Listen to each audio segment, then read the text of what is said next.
안녕하세요, PD입니다. 오늘은 외자계 기업에 대해서 이야기를 좀 해보겠습니다. 제가 일본 회사 그리고 외자계 회사 둘 다 이제 경험한 사람으로서 외자계 기업에서 좋은 점과 그리고 일본 회사랑 어떻게 차이가 있는지 말씀을 드리겠습니다. 따라오세요.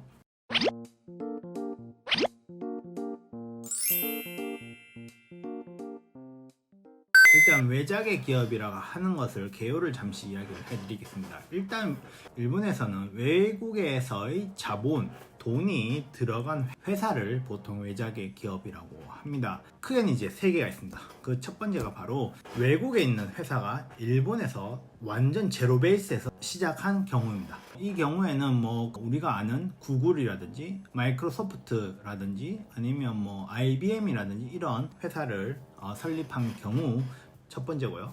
그리고 두 번째는 바로 외국 자본하고 일본 자본을 합쳐서 하나의 회사를 만드는 것을 두 번째 경우라고 할 수 있습니다. 반반이 아니더라도 뭐 6대 4라든지 합작 회사를 만드는 경우에도 외자계 기업이라고 합니다. 그리고 세 번째는 외국 기업이 일본 기업을 잡아먹었을 때의 경우를 이제 또 외자계 기업이라고 합니다.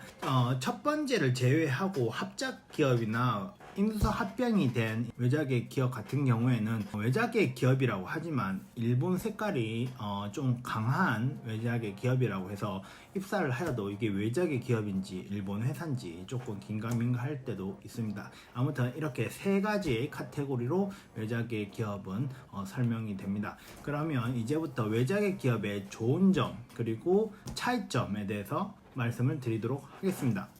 첫 번째, 바로 일본 회사는 팀워크를 굉장히 중시합니다.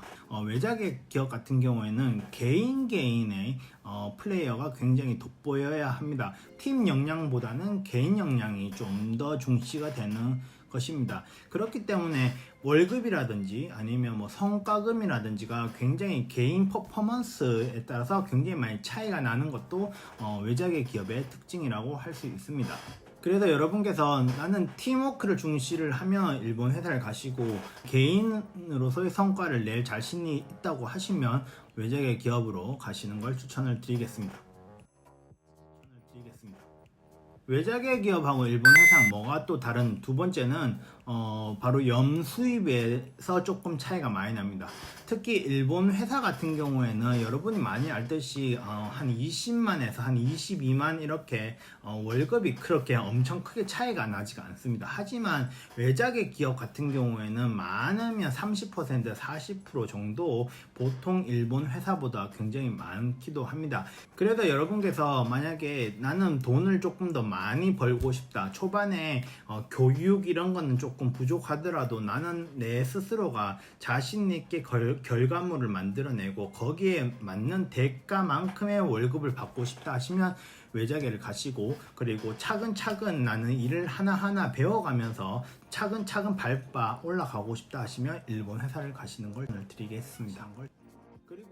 그리고 세 번째는 바로 평가가 다릅니다. 인사평가가 다릅니다. 아까 이거는 첫 번째 이야기에서 계속 연결되는 거지만 외자계 회사는 개인 성과를 굉장히 중요하게 여깁니다. 그렇기 때문에 개인 스스로가 성과를 내고 실적을 내실 수 있으면 1년 차라도 점프를 해서 뭐 3, 4년 차의 직업을 다는 경우도 없지는 않습니다. 물론 어렵긴 하죠. 하지만 없지는 않다는 점. 그런데 이제 일본 회사 같은 경우는 연공 서열이 굉장히 뚜렷합니다. 연공 서열이 뭐냐면 연차에 따라서 뭐 3년 뒤에는 뭐 리더를 달고 나서 다시 3년 뒤에는 뭐 대리를 달고 다시 3년 뒤에는 과장, 이렇게 연차에 대해서 직급이 나뉘어지거나 아니 월급이 나눠지는 것을 연공서열이라고 하는데, 이게 바로 일본 회사의 특징입니다. 그렇기 때문에 여러분 스스로가 나는 혼자서 많은 성과를 낼 자신도 있고 할 수도 있을 것 같아, 그리고 성과를 내지 못하면 내 스스로가 거기에 대한 책임을 지겠어 라고 생각을 하시면 외자계 회사를 가시고, 아니면 안정적으로 차근차근 한 단계 한 단계 위로 올라갈 거야 라고 생각을 하시면 일본 회사를 가시는 게 맞습니다. 그리고 네 번째는 바로 의사결정 프로세스가 굉장히 차이가 많이 납니다.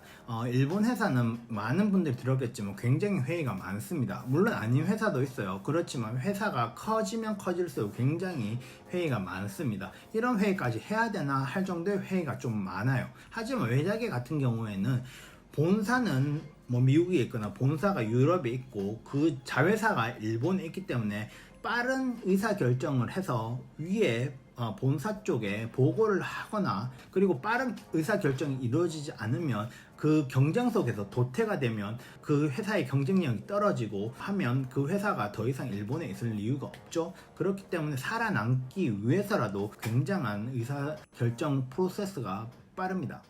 그리고 다른 점, 다섯 번째는 바로 워크앤 밸런스의 개념입니다. 일본 회사는 요즘 들어와서는 굉장히 워크앤 밸런스를 중시하게 여깁니다. 하지만 이 워크앤 밸런스라는 것은 원래부터 외자계 기업에서 굉장히 강합니다. 무슨 말이냐면 자기의 일을 끝내면 주위 팀원들의 일과 상관없이 자기의 일상에 맞추어 일을 할 수 있습니다. 그런데 일본 회사 같은 경우에는 이건 다는 아니에요. 제가 아는 일본 회사 같은 경우에는 내 일이 끝나더라도 팀원 일이 끝나지 않으면 그분들의 일을 도와주거나 하여 자기 시간을 소모할 수도 있습니다. 그렇기 때문에 나는 워크앤 밸런스를 좀 더 많이 지키고 싶어 하신다면 외자계 회사 가시고, 그게 아니고 나는 그래도 팀원들과 함께 내 일을 같이 하는 게 좋다고 생각을 하시면 일본 회사를 가시는 걸 추천을 드리겠습니다. 틀린 점 여섯 번째는 바로 영어로 하면 job rotation이라고 하는데, 일본 회사 같은 경우에는 직무를 이렇게 순환 바꾸는 경우가 굉장히 많습니다. 예를 들어서 영업에서 뭐 3년, 그리고 영업을 하다가 구매부로 가서 또 일을 하거나 구매부에서 일을 하다가 경영기획부로 일을 할 수도 있는 게 일본 회사입니다. 하지만 외자계 같은 경우에는 한번 정해진 직무면 그 직무를 퇴사할 때까지 해야 할 경우도 있습니다. 왜냐면 일본 회사 같은 경우는 제너럴리스트라고 해서 두루두루 여러 가지를 많이 할 수 있는 인재를 키우고, 외자계 같은 경우에는 한 분야에 대해서 스페셜리스트, 전문가를 이렇게 키우는 것이 다릅니다. 그렇기 때문에 여러분께서 나는 두루두루 일본 회사 안에서 많은 일들을 해보고 싶어 하시면 일본 회사, 아니야 나는 한 분야에서 전문가가 되겠어 하신다면 외자계 기업을 가시는 것을 추천을 드리겠습니다. 그리고 다른 점은 바로 일에 대한 효율성이라고 생각을 합니다. 일본 회사 같은 경우는 아무래도 아직도 장시간 노동이 미덕이라고 생각하는 회사도 굉장히 많습니다. 물론 요즘 조금 시대가 바뀌곤 있지만, 하지만 외자계 기업은 짧은 시간에, 정해진 시간에 자기 일을 끝내는 것을 굉장히 효율적이라고 생각을 하고 잔업을 한다는 걸 굉장히 안 좋게 생각하기도 합니다. 그렇기 때문에 이런 일에 대한 효율성이라든지 일을 진행하는 방식에 대해서 이렇게 생각이 조금 다른 게 일본 회사랑 외자계 회사의 다른 점입니다. 그리고 또 다른 점 아홉 번째는 영어의 활용도입니다. 물론 외자계 회사는 본사의 인원과 커뮤니케이션이 돼야 하기 때문에 영어가 굉장히 필수입니다. 하지만 일본 회사는 그렇지 않습니다. 그렇기 때문에 여러분께서 물론 일본 회사에서도 글로벌화가 되고 세계화가 되고 해외의 지사나 공장이나 아니면 판매사가 있을 경우에는 영어가 필요를 합니다. 하지만 외자계만큼은 아니겠죠. 그렇기 때문에 여러분께서 영어를 활용을 하여 일을 하고 싶다 하시면 외자계, 그렇지 않고 일본어를 중심으로 활용을 하면서 조금 영어를 조금씩 쓰겠다 하시면 일본계 회사를 가셔도 괜찮습니다. 그리고 다른 점, 바로 열 번째는 직급에 대한 개념이 굉장히 다릅니다. 뭐냐고 하면 외자계 회사는 직급이 물론 존재를 합니다. 하지만 일본계 회사하고 비교해서 조금 더 단순화가 되어 있습니다. 심플화가 되어 있다는 말이죠. 일본계 회사 같은 경우에는 사원, 대리, 주임, 과장, 차장, 부장 이렇게 세세하게 굉장히 많이 나누어져 있습니다. 물론 아닌 회사도 있어요. 그렇지만 보통은 그렇습니다. 그런데 외자계 회사는 그냥 스텝, 매니저, 디렉터 이렇게 세 가지나, 아니면 스텝, 매니저, 시니어 매니저, 디렉터, 시니어 디렉터 이렇게 조금 더 간편화가 되어 있는 경우가 일본 회사와 그리고 외자계의 차이점이라고 말할 수가 있습니다. 마지막으로 다른 점은 뭐냐면 굉장히 까다로운 이야기인데 고용 안정성입니다. 고용 안정성. 무슨 말이냐면 일본 외작의 회사가 일본 안에서 만약에 실적이 안 좋거나 본사에서 일본 시장에 대해서 더 이상 매력이 없다고 생각을 하게 된다면 언제나 그 회사는 철수를 할 수가 있습니다. 하지만 일본 회사는 본토가 일본에서 사업을 하고 있는 회사이기 때문에 일본 회사는 일본 안에서 존속을 하겠죠. 그러니까 고용 안정성에 대해서는 아무래도 외작의 회사보다는 일본 회사가 조금 더 안정적이지 않나라고 생각을 합니다. 자, 오늘은 외작의 회사하고 일본 회사의 차이점에 대해서 이야기를 해드렸습니다. 물론 더 많은 차이점도 많아요. 일단은 제가 생각나고 정리한 거에 대해서 말씀을 드렸습니다. 혹시 이 영상을 보시는 분들 중에서 일본 회사에 다니는데 이런 거는 조금 더 외작에보다 좋더라, 난 외작에 다니는데 이런 점은 오사카 샌님과 조금 다른 생각을 가지고 계신 분은 밑에 댓글로 남겨주시고요. 오늘도 좋은 하루 되시고 파티 같은 하루 되시면 좋아요와 구독도 같이 부탁드리겠습니다. 오늘도 파티 같은 하루 되세요. 안녕.